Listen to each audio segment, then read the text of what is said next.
ओम शांति। ओम शांति। 4 अगस्त 2023। आज के बाबा के महावाक्य। आज बाबा ने कहा, मीठे लाडले बच्चे, बाप आए हैं तुम्हारे लिए स्वर्ग की नई दुनिया स्थापन करने, इसलिए इस नरक से दिल ना लगाओ, इनको भूलते जाओ। प्रश्न, रहमदिल बाप तुम बच्चों पर किस रूप से कौन सा रहम करते हैं? उत्तर, बाबा कहते हैं, मैं बाप रूप से मीठी सैकरीन बन तुम बच्चों को इतना प्यार देता हूँ जो दुनिया में दूसरा कोई भी दे ना सके। मैं तुम्हें पवित्र प्यार की दुनिया का मालिक बना देता हूँ। टीचर बन तुम्हें ऐसी पढ़ाई पढ़ाता हूँ जो तुम बहिश्त की बीबी बन जाते हो। यह पढ़ाई है मनुष्य से देवता बनने की। यह ज्ञान रतन तुम्हें विश्व का मालिक बना देते हैं। गीत। कौन है माता, कौन है पिता? ओम शांति। बच्चों को ओम शांति का अर्थ समझाया जाता है। ओम का अर्थ है आई एम आत्मा। मैं आत्मा निराकार परमात्मा की संतान हूँ। शरीर का फादर वह है जिसने जन्म दिया है। उनको कहा जाता है शरीर को जन्म देने वाला फादर।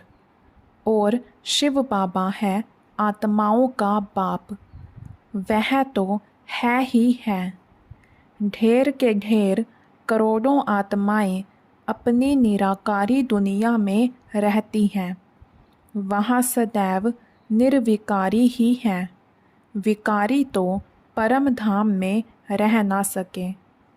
पहले तो यह बात पक्की करनी पड़ेगी, मैं आत्मा, मेरा बाप परमात्मा।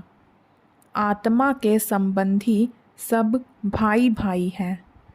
इस शरीर के बाप को कहा जाता है लौकिक बाप। आत्मा के बाप को कहा जाता है पारलौकिक बाप, जो सभी का एक ही है। पुकारते भी है ना, ओ गॉड फादर, ओ पतित पावन रहम दिल। यह आत्मा ने पुकारा बाप को।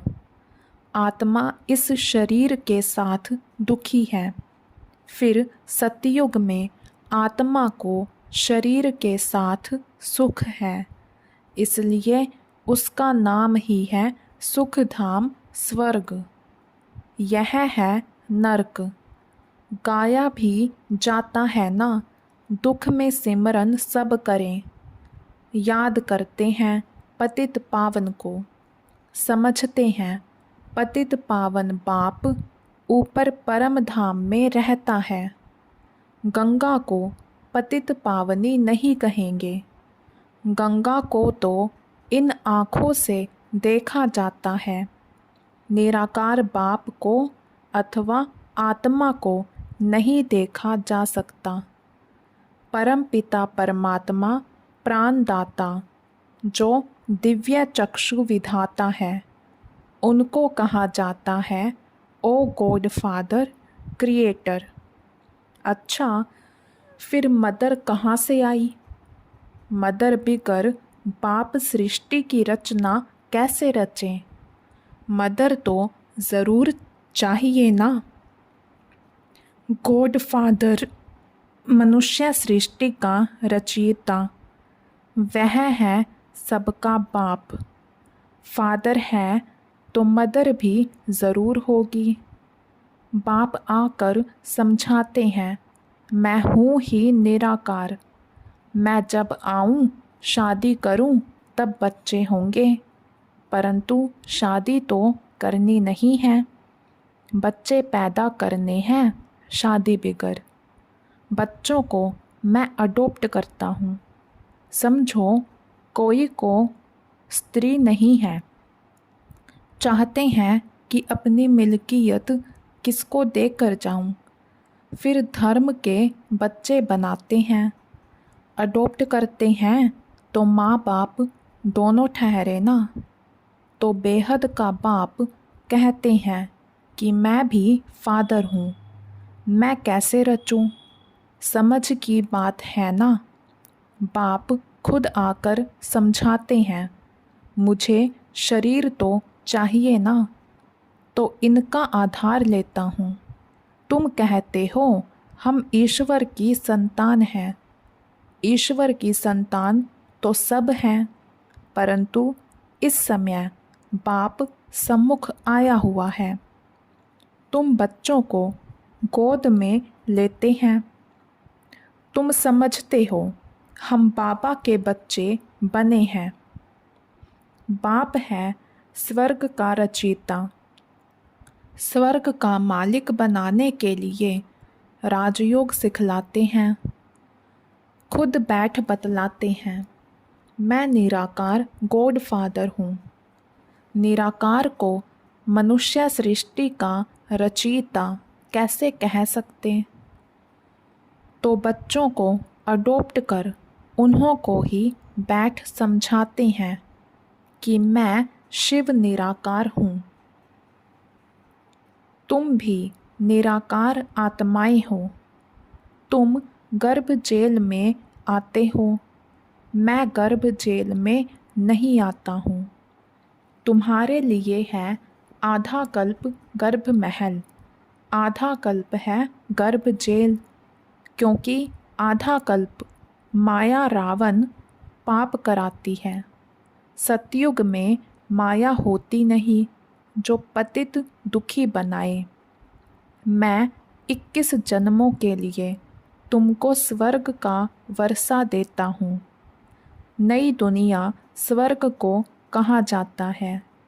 मकान भी पुराना होता है तो पुराने को छोड़ नए में जाते हैं। यह भी पुरानी दुनिया है ना। वह है नई दुनिया, गोल्डन एज, पावन दुनिया। तो बाप कहते हैं, लाडले बच्चे, मैं तुम्हारे लिए स्वर्ग स्थापन कर रहा हूँ। तुम फिर नरक से दिल क्यों लगाते हो? अब नरक को भूल जाओ। मुझ बाप और स्वर्ग को याद करो। पुरानी दुनिया को भूलते जाओ। यह है बेहद का संन्यास। पुरानी देह सहित जो कुछ भी देखते हो उनका भी ममत्व छोड़ो। समझो हम सब कुछ ईश्वर को देते हैं। यह शरीर, धन, दौलत, बच्चे आदि सब खत्म हो जाने वाले हैं।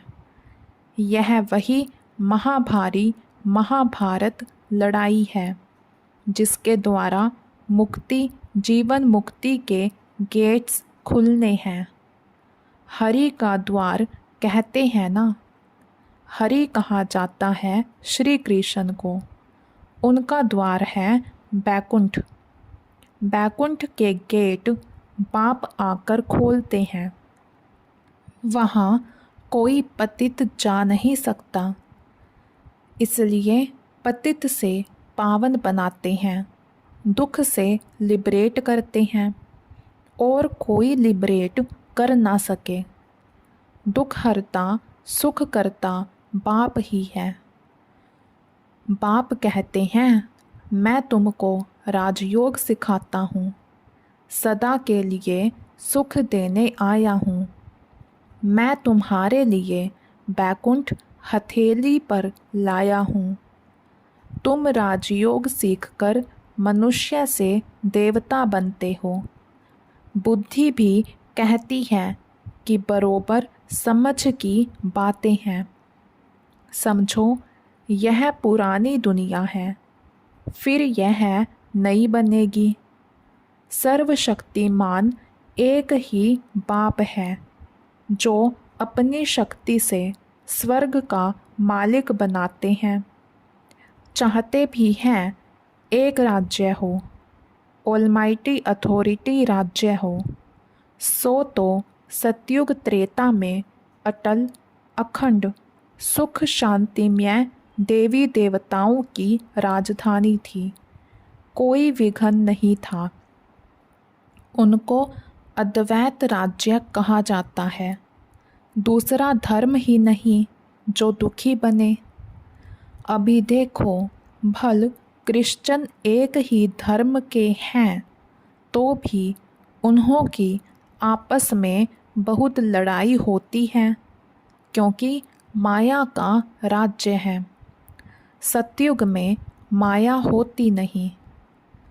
अभी कहते हैं, ओ गॉड फादर रहम करो। बाप कहते हैं, रहम तो सब पर करूँगा। सब बच्चों को पापों से मुक्त करता हूँ, अर्थात पतित दुनिया से लिबरेट करता हूँ। तुम सब आत्माओं को ले जाता हूँ निराकारी दुनिया में। बाकी शरीर तो भस्म हो जाएंगे। नेचुरल कैलेमिटीज़ गाई हुई हैं, आसार भी देख रहे हो। फैमन पड़ना ज़रूर है। अब बाप कहते हैं, इस छीछी दुनिया से ममतव तोड़ो। बेहद का बाप है सैक्रीन। कहते हैं, मैं जो तुमको प्यार करता हूँ सो कोई कर ना सके। अभी तुमको पवित्र दुनिया का मालिक बनाता हूँ। राजाई के लिए तुम पढ़ रहे हो। एम ऑब्जेक्ट बुद्धि में है। नया तो कोई समझ ना सके जब तक कि कोई बैठ उनको समझावे। एक हफ्ता बैठ समझें कि मनुष्य से देवता बनना है, इसलिए बाप को जादूगर कहा जाता है। ज्ञान रत्नों से मनुष्य को देवता बनाता हूँ। उनको रत्नागर, सौदागर, मुसाफिर भी कहते हैं। तुमको आकर स्वर्ग की महारानी महाराजा बनाते हैं। मुसाफिर कितना हसीन है। तुम जो कोई काम के नहीं थे, अब तुमको पढ़ाकर बहिश्त की बीबी बनाता हूँ। तुम जानते हो, हम सूर्यवंशी चंद्रवंशी बनने के लिए पढ़ रहे हैं। परमात्मा पढ़ाते हैं। तुम यहाँ क्या पढ़ते हो? तुम कहेंगे, मनुष्य से देवता बनने के लिए पढ़ रहे हैं, क्योंकि यह आसुरी गुणों वाली मनुष्य सृष्टि विनाश होने वाली है। कहते भी हैं, मुझ निर्गुणहारे में कोई गुण नाही। तो वही रहमदिल बाप बैठकर तुमको पढ़ाते हैं। सभी धर्मों वाले एक निराकार बाप को ही परमात्मा मानेंगे। मनुष्य भल गॉड फादर कहते हैं, परंतु जानते नहीं हैं कि वह कौन है, कहाँ आते हैं। अभी तुम जानते हो, वह पुरानी पतित दुनिया में आते हैं, क्योंकि पावन दुनिया स्थापन करते हैं। पुरानी दुनिया को नई दुनिया बनाते हैं। नई दुनिया में तो सुख ही सुख है। बाबा कहते हैं, नई दुनिया स्थापन करने कल्प कल्प मुझे आना ही है। यह तो बुद्धि समझती है कि रात के बाद है दिन, फिर चक्र में कलयुग आता है। कलयुग के बाद फिर सतयुग ज़रूर होगा ना। तुम बच्चों को कहाँ ही जाता है सब दर्शन चक्रधारी। आत्मा जानती है मैं 84 जन्म कैसे लेती हूँ। कोई मनुष्य को सदगति दे ना सके। मैं ही आकर समझाता हूँ।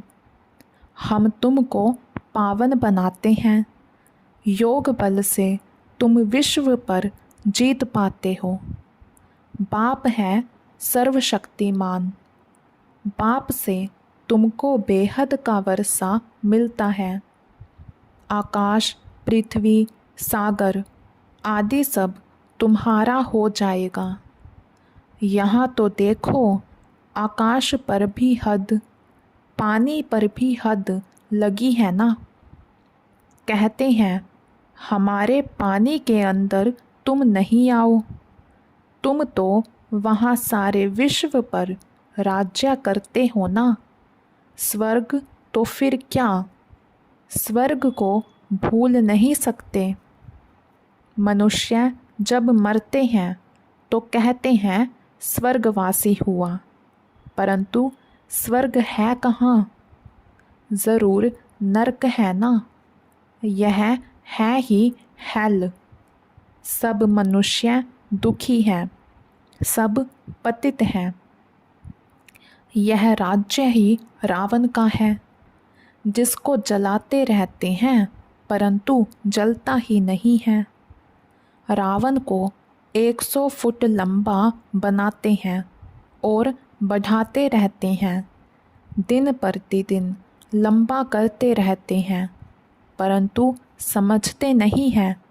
यह समझ की बातें हैं।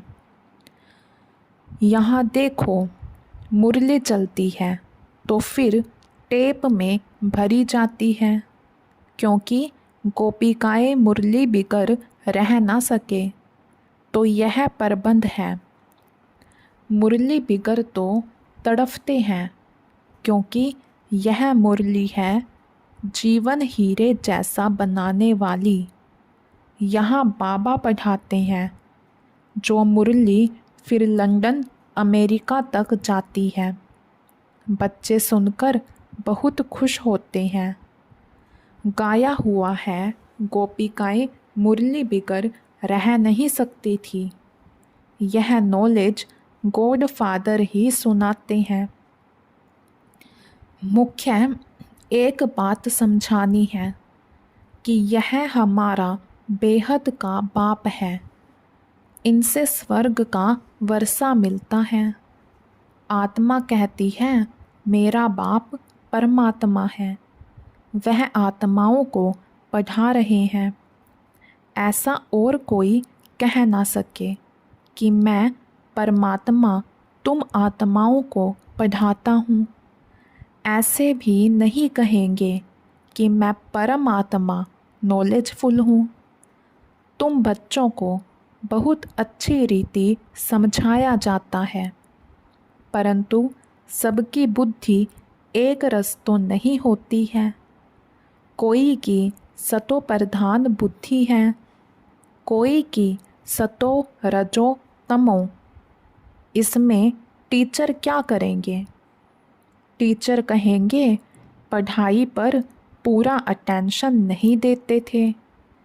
गॉड फादर है नॉलेजफुल।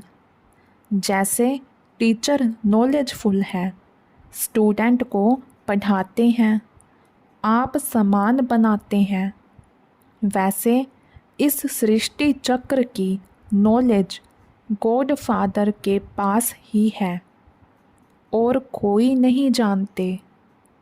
बाप ही नॉलेज सिखलाए नॉलेजफुल बनाते हैं। बाप है नॉलेजफुल, सबसे ऊंच है। ऊंचा जिसका नाम है, ऊंचा ठाव है। ब्रह्मा विष्णु शंकर है सूक्ष्म वतनवासी। थर्ड ग्रेड में है मनुष्य। मनुष्यों में भी ग्रेड है। सतयुग में मनुष्यों की ग्रेड बड़ी ऊंची रहती है। तुम गोल्डन एज में जाते हो। आयरन एज ख़त्म हो जाएगा। गोल्डन एज है तो सिल्वर एज नहीं। कॉपर एज है तो आयरन एज नहीं। यह सब बातें बुद्धि में रखनी है, इसलिए चित्र बनवाए हैं। सतयुग में बहुत थोड़े मनुष्य होते हैं। कलयुग में तो ढेर के ढेर मनुष्य हैं। पूछते हैं, बाबा विनाश कब होगा? विनाश तब होगा जब नाटक पूरा होगा, सब चले जाएंगे। बाबा है मुक्ति जीवन मुक्ति का गाइड। वह रहते हैं परम धाम में, तुम भी वहाँ के रहने वाले हो। यहाँ आए हो पार्ट बजाने। बाप कहते हैं, बच्चे तुम्हें माया पर जीत पानी है। इसमें हिंसा की कोई बात नहीं है। सतयुग में हिंसा होती नहीं, वहाँ है ही संपूर्ण निर्विकारी देवी देवताएं। अच्छा, मीठे मीठे सिक्के लधे बच्चों प्रति माता पिता बाप दादा का याद प्यार और गुड मॉर्निंग। रूहानी बाप की रूहानी बच्चों को नमस्ते। धारणा के लिए मुख्य सार। बुद्धि से बेहद का संन्यास करना है। पुरानी देह सहित जो कुछ इन आँखों से दिखाई देता है उनसे ममत्व निकाल बाप और स्वर्ग को याद करना है। पढ़ाई को अच्छी रीति धारण कर बुद्धि को सतो प्रधान बनाना है। मुरली ही पढ़ाई है, मुरली पर बहुत बहुत ध्यान देना है। वरदान। भाग्य की नई नई स्मृतियों द्वारा पुरुषार्थ में रमणीकता का अनुभव करने वाले मन दुरुस्त भव। ब्राह्मण जीवन में लास्ट जन्म होने के कारण शरीर से चाहे कितने भी कमज़ोर या बीमार हैं, लेकिन मन सबका दुरुस्त है, उमंग उत्साह से उड़ने वाला है। पावरफुल मन की निशानी है, सेकंड में जहाँ चाहे वहाँ पहुँच जाए। इसके लिए सदा अपने भाग्य के गीत गाते उड़ते रहो। अमृत वेले से भाग्य की नई नई बातें स्मृति में लाओ। कभी किसी प्राप्ति को सामने रखो, कभी किसी को, तो पुरुषार्थ में रमणीकता आ जाएगी। बोर नहीं होंगे, नवीनता का अनुभव करेंगे। स्लोगन। आगे पीछे सोच समझकर हर कर्म करो तो सफलता प्राप्त होती रहेगी। अच्छा, ओम शांति।